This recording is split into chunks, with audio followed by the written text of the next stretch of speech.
Seja bem-vindo ao canal Palavra que Conecta. Hoje é o dia 10 de agosto da nossa jornada de leitura da Bíblia em 365 dias. Prepare o seu coração para ouvir a palavra de Deus. Esdras, capítulo 10, do versículo 1 ao 44. Enquanto Esdras orava e fazia essa confissão, chorando e com o rosto no chão diante do templo de Deus, uma grande multidão de israelitas, homens, mulheres e crianças, se reuniu e chorou amargamente com ele. Então Secanias, filho de Jeiel, descendente de Elão, disse a Esdras: Fomos infiéis a nosso Deus, pois nos casamos com mulheres estrangeiras dos povos desta terra. Apesar disso, há esperança para Israel. Façamos agora uma aliança com nosso Deus, firmando que nos divorciaremos de nossas esposas estrangeiras e as mandaremos embora com seus filhos. Seguiremos seu conselho e o conselho dos outros que tremem diante dos mandamentos de nosso Deus. Que tudo seja feito de acordo com a lei de Deus. Levantem-se, pois é seu dever nos dizer como corrigir esta situação. Nós o apoiaremos. Portanto, seja forte e faça o que tem de ser feito. Então Esdras se levantou e exigiu que os líderes dos sacerdotes, os levitas e todo o povo de Israel jurassem que fariam o que Secanias tinha dito.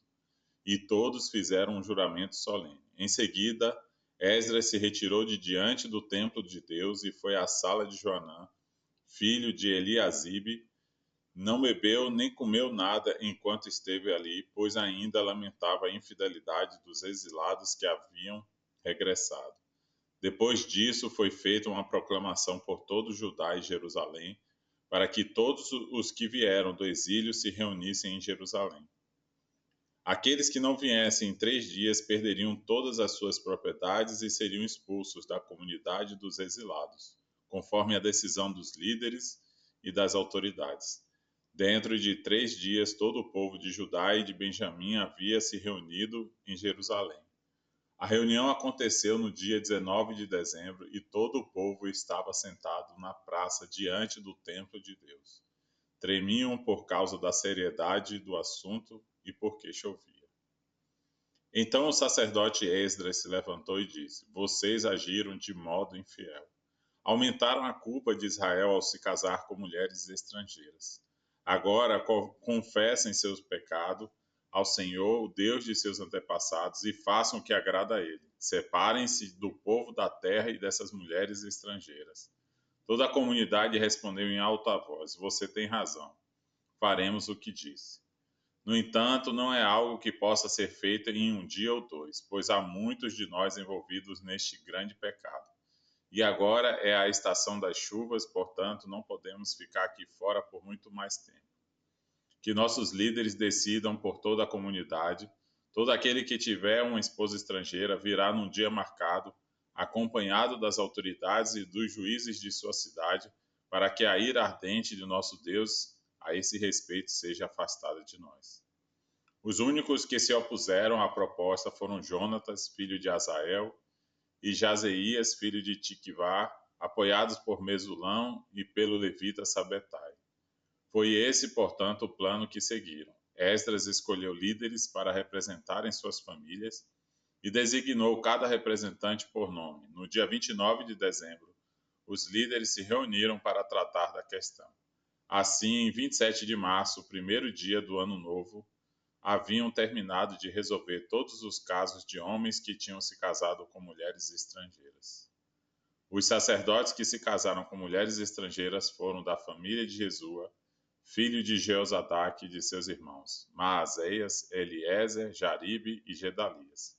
Assumiram um compromisso de divorciar-se de suas esposas e cada um ofereceu um carneiro como sacrifício por causa de sua culpa. Da família de Imer, Hanani e Zebadias. Da família de Arim, Maazéias, Elias, Semaías, Jeiel e Uzias. Da família de Pazur, Elioenai, Maazéias, Ismael, Natanael, Josabade e Elasa.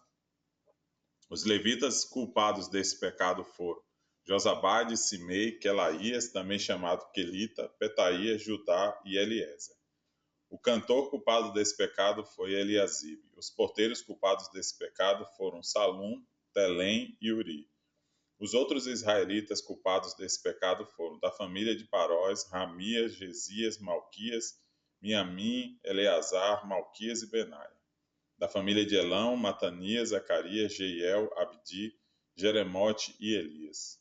Da família de Zatu, Elioenai, Eliasibe, Matanias, Jeremote, Zabade e Aziza. Da família de Bebai, Joanã, Hananias, Zebai e Atlai. Da família de Bani, Mesulão, Maluque, Adaías, Jazube, Sial e Jeremote. Da família de Paate, Moabe, Adna, Quelau, Benaia, Maazéias, Matanias, Bezaleel, Binui e Manassés. Da família de Harim, Eliezer, Isias, Malquias, Semaías, Simeão. Benjamim, Maluque e Semarias. Da família de Hassum, Matenai, Matatá, Zabade, Elifelete, Jeremai, Manassés e Simei. Da família de Bani, Maadai, Arão, Uel, Benaia, Bedias, Queluí, Vanias, Meremote, Eliasibe, Matanias, Matenai e Jaazai. Da família de Binui, Simei, Selemias, Natã, Adaías, Maquinabdai, Sassai, Sarai, Azarael, Selemias, Semarias. Salum, Amarias e José. Da família de Nebo, Jeiel, Matitias, Abade, Zebina, Jadai, Joel e Benaia.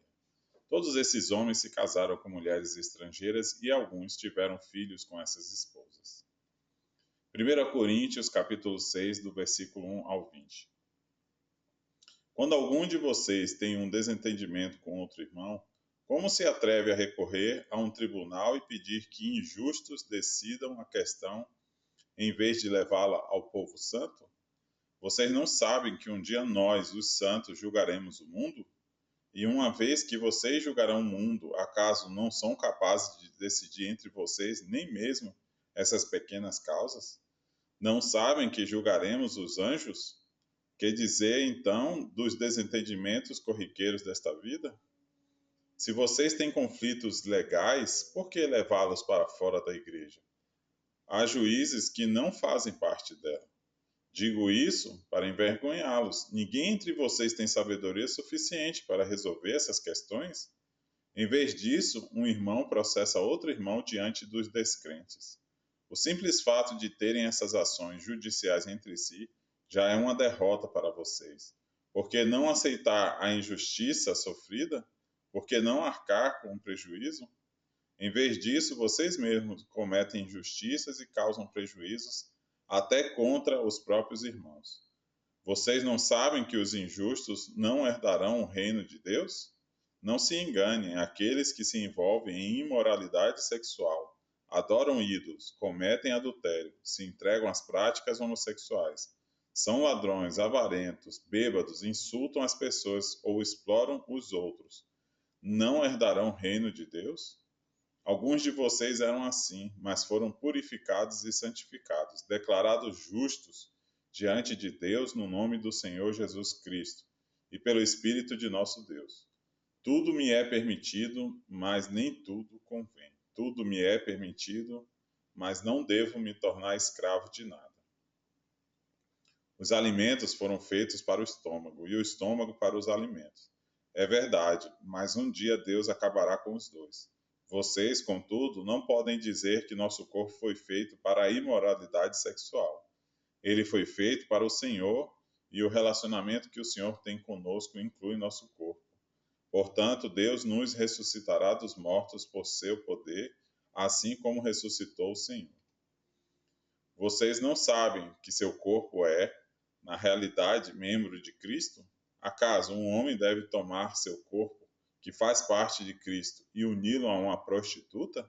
De maneira nenhuma. E vocês não sabem que se um homem que se une a uma prostituta, ele se torna um corpo com ela? Pois as Escrituras dizem, os dois se tornam um só.